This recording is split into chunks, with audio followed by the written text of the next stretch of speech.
Very memorable ang linggong ito para sa Midnight Express dahil 1 year na tayong magkakasama gabi-gabi.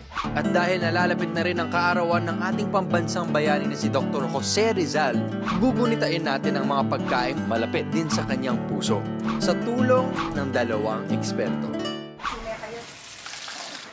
Hindi lang sa pansit lang na paibig ang ating pambansang bayani, pati na rin daw sa escabecheng biyak. Narinig niyo na yan? Tara!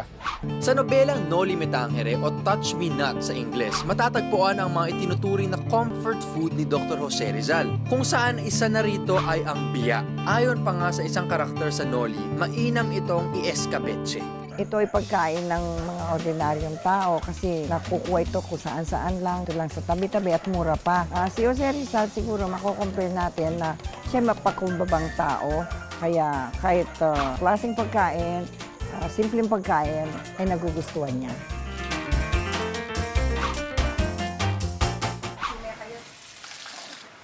Escabecheng biya. Very colorful siya. And very matinik. Sana walang tinik. Parang generic fish lang yung lasa niya. Pero yung sarsa niya, sweet and sour. Yung sweet and sour na to may pait siya. Hindi siya ganun katamis. Mas umaalsa yung asim niya. But either way, very interesting.